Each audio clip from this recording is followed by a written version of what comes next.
So this dude literally had everything handed to him on a silver platter, and I mean everything. And what does he do? He throws it all away in the most catastrophically stupid way imaginable.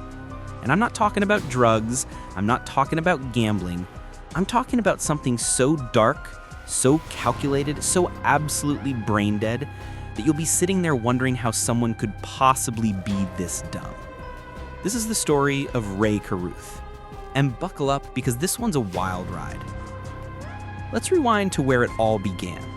Ray Lamar Wiggins, who would later change his name to Rae Carruth, was born in Sacramento, California, and from a young age, this kid could play football. We're talking about a natural athlete, the kind of guy who makes it look easy on the field. He was fast, he had hands like glue, and he could catch anything thrown his way. In college, Ray went to the University of Colorado and absolutely dominated as a wide receiver. We're talking about the kind of player who turns heads, who makes scouts show up with their clipboards and start drooling. He was putting up numbers that had NFL teams practically fighting over who was going to draft him. This wasn't just some average college player. This was a legitimate first-round talent. And then the moment every college athlete dreams of finally arrived. The Carolina Panthers, fresh off establishing themselves as an expansion team in the NFL, selected Rae Carruth in the first round of the 1997 NFL Draft with the 27th overall pick. Do you understand what that means? First round, 27th overall? That's not getting lucky and squeaking into the league. That's being one of the best players in the entire country. The Panthers immediately signed him to a 4-year contract worth $3.7 million, with a signing bonus of $1.3 million. In 1997 money, that was absolutely massive. This 23-year-old kid from Sacramento was suddenly a millionaire, living in Charlotte, North Carolina, playing professional football in front of tens of thousands of screaming fans every Sunday. His rookie season in 1997 was solid. He started 14 games, caught 44 passes for 545 yards and 4 touchdowns. Those aren't Hall of Fame numbers, but for a rookie receiver, that's pretty damn good. In fact, he was named to the NFL All-Rookie team. The future looked incredibly bright for Rae Carruth. He was young, talented, rich, and playing in the NFL. Life should have been absolutely perfect.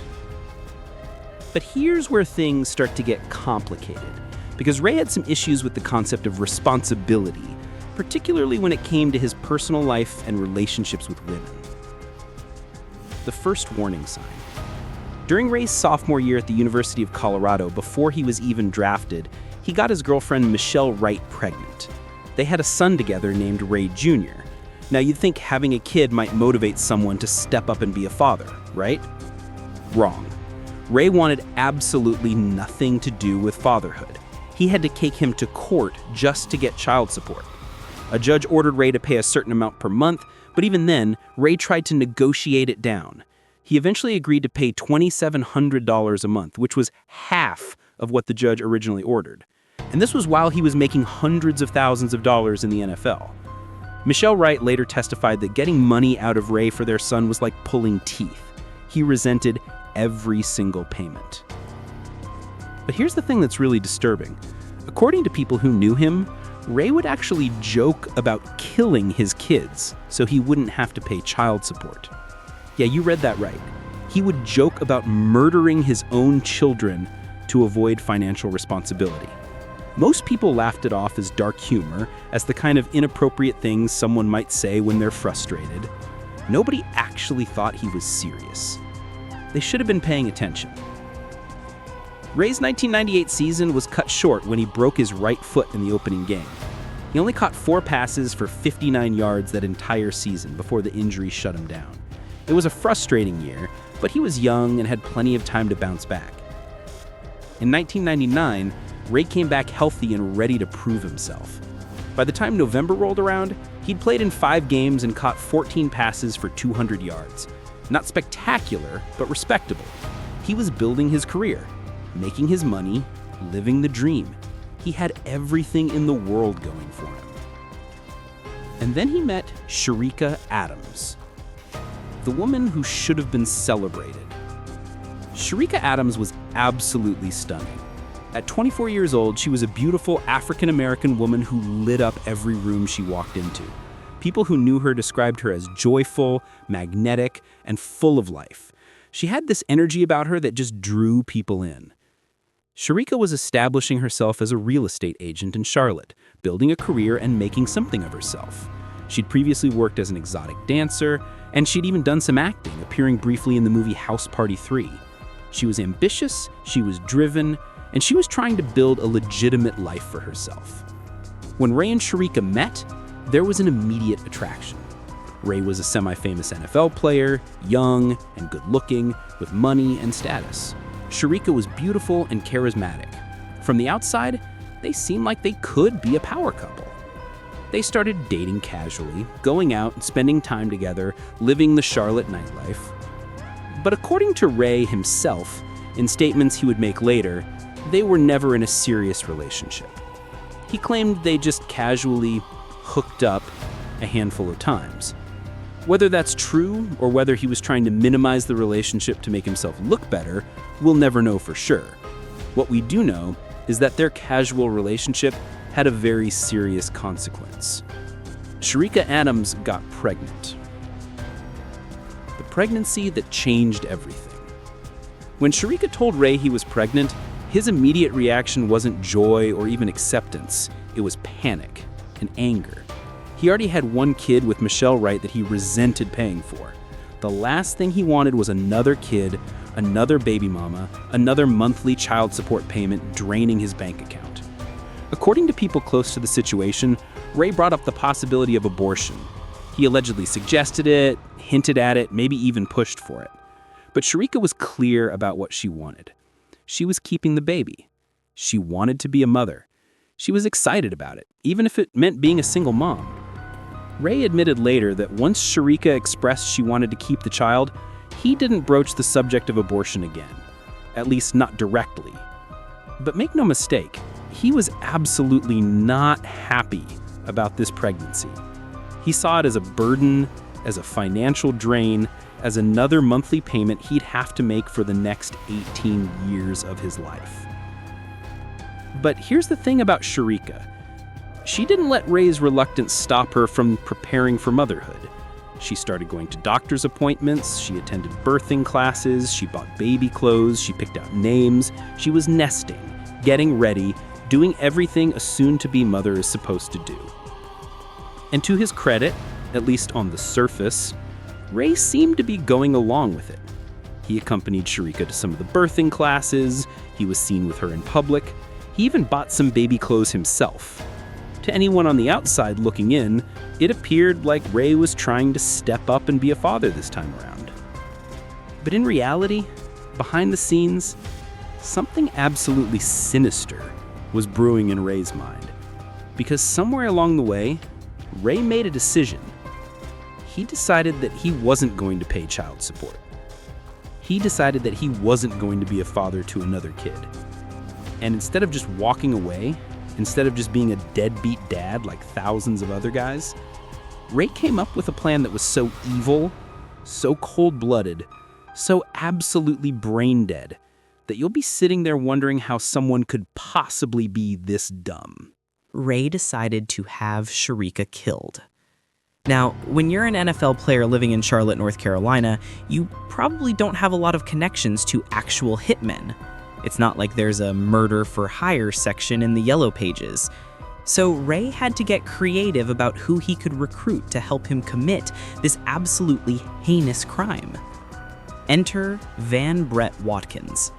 Watkins was a nightclub manager in Charlotte, and more importantly, he was kind of a shady dude. He had a long criminal record full of violent offenses. This wasn't some choir boy who made a bad decision. This was a career criminal, the kind of guy who'd been in and out of the system his whole life. Rae approached Watkins with a proposal. He wanted Watkins to kill Cherica Adams, his pregnant girlfriend. And in exchange, Rae would pay him $5,000. $5,000. Let that sink in for a moment. Rae Carruth was making $650,000 a year, and he offered $5,000 to have someone murdered. That's less than 1% of his annual salary. It's actually insulting when you think about it. If you're going to hire someone to commit murder, which is obviously evil and wrong on every level, you'd think the going rate would be at least 6 figures. But Rae was so cheap, so reluctant to spend money, that he tried to get murder done on a budget. And incredibly, Watkins agreed to do it. The plan they came up with was relatively simple. They would stage a drive-by shooting. It would look random, like Cherica was in the wrong place at the wrong time, like she was the victim of some street violence that had nothing to do with Rae. He'd have plausible deniability. He'd be able to act shocked and grieving, and nobody would suspect the boyfriend. To help pull this off, Watkins recruited 2 other guys. Michael Eugene Kennedy, who was 24 years old and had his own lengthy arrest record on assault and drug charges, would be the driver. Stanley Drew Abraham, who was only 19 years old, would be a passenger. Watkins would be the shooter. So now Rae had his murder team assembled. 3 criminals willing to kill a pregnant woman for $5,000 split between them. The bar was set incredibly low. The last night, November 16th, 1999. That was the night everything came to a head. It was a Tuesday evening, and Rae decided to take Cherica out on a date. They were going to see a movie together. The movie they chose? The Bone Collector, starring Denzel Washington and Angelina Jolie. It's a crime thriller about a quadriplegic detective and a police officer trying to catch a serial killer. The irony of choosing that particular movie for this particular night is almost too much to handle. Now, here's something weird about this date. Rae and Cherica drove to the movie theater in separate cars. Why? If you're going on a date with someone, especially someone who's 8 months pregnant with your child, wouldn't you pick them up? Wouldn't you drive together? The fact that they took separate cars should have been a red flag to Cherica, but maybe she didn't think anything of it at the time. At the theater, they ran into 2 other people they knew. Hannibal Navies, who was another Carolina Panthers player, and his date. They all chatted for a bit. Normal, friendly conversation. Everything seemed fine. Everything seemed normal. Rae and Cherica went into the theater and watched The Bone Collector. They sat together for about 2 hours, watching this movie about murder and investigation, and the whole time, Rae knew what was coming next. He knew that in less than an hour, the woman sitting next to him, the woman carrying his child, would be dead. Think about the level of psychopathic behavior that requires. To sit next to someone, to watch a movie with them, to act normal, all while knowing you've arranged to have them murdered within the hour? That takes a special kind of evil. The movie ended, they walked out to the parking lot. Rae got in his car, Cherica got in her car, and they both started driving home. The shooting. Cherica was driving her black BMW, following behind Rae's vehicle as they headed back from the theater. It was approaching midnight. The streets were relatively quiet. They were in a nice neighborhood in South Charlotte, the kind of area where people don't expect violence. They were driving down Rhea Road when suddenly Rae's car started to slow down. Not brake lights, not stopping, just gradually slowing down. This forced Cherica to slow down as well. She was probably confused, maybe thinking something was wrong with his car. That's when another vehicle pulled up alongside her BMW on the right side. The car boxed her in.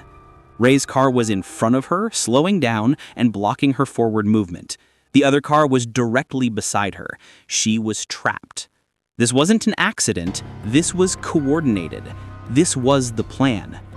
Van Brett Watkins was in the back seat of that car with a .357 caliber Charter Arms revolver.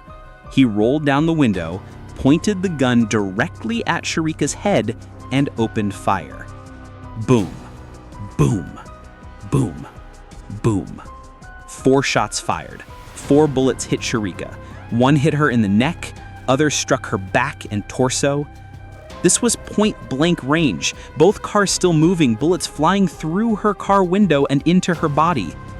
The shooter's car immediately sped away, tires screeching, disappearing into the Charlotte night. And Rae didn't stop to help. He didn't pull over. He didn't call 911. He just kept driving, accelerating away from the scene, leaving the mother of his unborn child bleeding and dying in her car. Cherica, somehow, despite being shot 4 times, despite the unimaginable pain, despite the shock and terror, had the presence of mind to know exactly what had just happened. She'd seen Rae's car slow down. She'd watched him block her in. She'd seen him drive away after the shooting. She knew, in that moment, bleeding and dying, that the father of her baby had just tried to have her killed. She managed to pull her car over onto a nearby lawn into someone's driveway. And then, with 4 bullets in her body, 8 months pregnant, she did something absolutely heroic. She pulled out her cell phone and called 911. The call that sealed his fate. The 911 call came in at 12:30 in the morning. The operator answered, asking what emergency service was needed. "Police," Cherica said, her voice strained and filled with pain. I've been shot. The operator asked where she was. Cherica told her she was at Wessex Square, that she'd been shot in the neck and the back while driving, and that she'd managed to pull her car into a driveway. Then the operator asked how it happened. "I was following my baby daddy, Rae Carruth, the football player." She spelled out his name, Raecarrouth. She wanted to make sure there was no confusion about who she was talking about. "He was in the car in front of me and he slowed down and somebody pulled up beside me and did this." The operator asked where Rae was now. "He just left," Cherica said. "I think he did it. I don't know what to think." Think about the devastating statement that is. I don't know what to think. Because part of her probably couldn't believe it. Part of her probably didn't want to believe that the man she had been dating, the father of her unborn child, had just orchestrated her murder. But she knew. Deep down, she knew. The operator asked if she needed an ambulance. Cherica confirmed she did. She was getting cold. The pain was overwhelming. You can hear it in the recording, the way her breathing gets labored, the way she's struggling to speak, the occasional moans of agony as the reality of her injuries sets in. The final 8 minutes of the 12-minute call are just sounds of Cherica in pain. No more words, just suffering. Just a young woman dying on the phone with a 911 operator, waiting for help to arrive.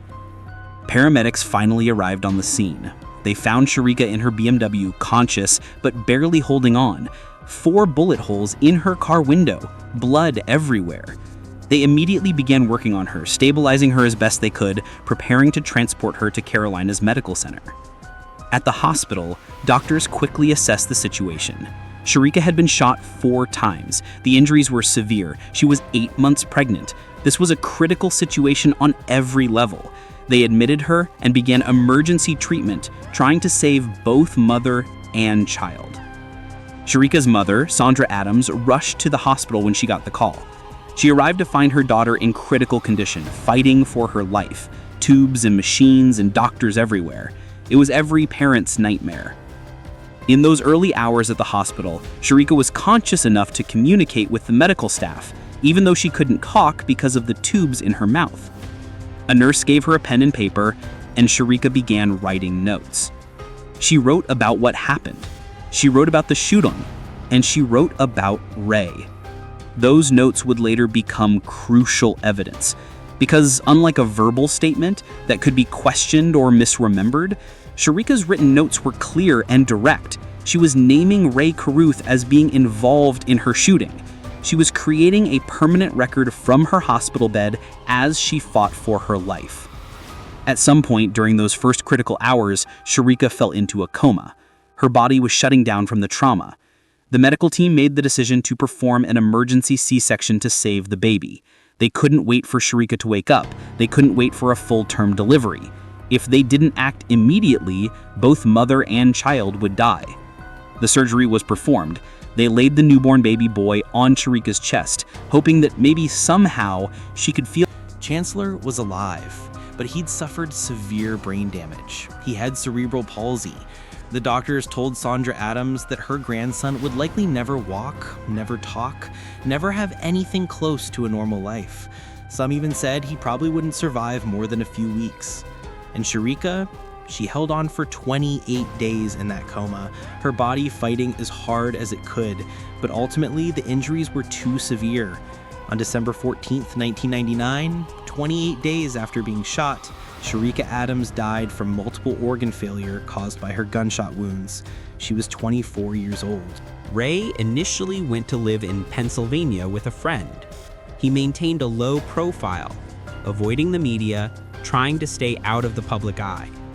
When reporters did manage to track him down and ask questions, he declined to comment. He wanted to fade into obscurity, to be forgotten, to start over. But starting over after being convicted of conspiracy to murder your pregnant girlfriend? That's not exactly easy. Rae's name was forever tainted. A simple Google search brought up everything. Every potential employer would know exactly who he was and what he'd done. Every neighbor would recognize his face from the news coverage. There was no escaping his past. The question that hung over everything was whether Rae would try to contact Chancellor. He'd written in his letter that he wanted a relationship with his son. Sandra Adams had made it crystal clear that wasn't going to happen. So what would Rae do? For a while, nothing. Rae stayed away. He didn't make any public attempts to contact Chancellor. He didn't file any legal motions for visitation rights. He just disappeared into whatever life he was building for himself post-prison. Life after prison. Where is he now? Since its release in October 2018, Rae Carruth has maintained a very low profile. He completed his 9-month post-release program and has largely disappeared from public view. Reports indicate he's been living somewhere in the Midwest, possibly still in Pennsylvania where he initially went after release. He's not on social media, he doesn't give interviews, he doesn't make public appearances. He seems to be trying very hard to fade into obscurity and rebuild some kind of normal life. Finding employment has presumably been difficult. Who wants to hire someone convicted of conspiracy to commit murder? His NFL career is ancient history now. His skills as a wide receiver are useless decades later. Whatever job he has, if he has one, is probably low-paying and anonymous. He's still legally obligated to pay restitution to Chancellor, but given his limited earning potential, those payments are probably minimal if they're being made at all. The civil judgment against him remains, meaning any significant money he might come into could be seized. As far as anyone knows publicly, Rae has never attempted to contact Chancellor or establish any kind of relationship with his son. Whether that's because Sandra Adams has made it clear he's not welcome, or because Rae himself recognizes it would be inappropriate, or because he simply doesn't care enough, we don't know. Rae is now in his 50s. He's lived more years outside of the NFL than in it. His legacy is forever tied not to his accomplishments on the football field, but to the murder of Cherica Adams. When people hear his name, they don't think Carolina Panthers wide receiver. They think that guy who had his pregnant girlfriend killed. That's his legacy. That's all he'll ever be remembered for. And he has nobody to blame but himself. The bottom line. The story of Rae Carruth is one of the most disturbing cases in sports history because it reveals how someone can have everything and throw it all away through pure selfishness and evil. This wasn't a crime of passion. This wasn't a split-second bad decision. This was calculated. This was planned. Rae had weeks or months to think about what he was doing and change his mind. At any point, he could have said, "Wait, this is insane. I can't actually have someone killed." But he never did. He moved forward with the plan. He set Cherica up. He was there when it happened. He drove away and left her to die. And for what? to avoid paying child support he could easily afford, to avoid the responsibility of being a father, to avoid an inconvenience.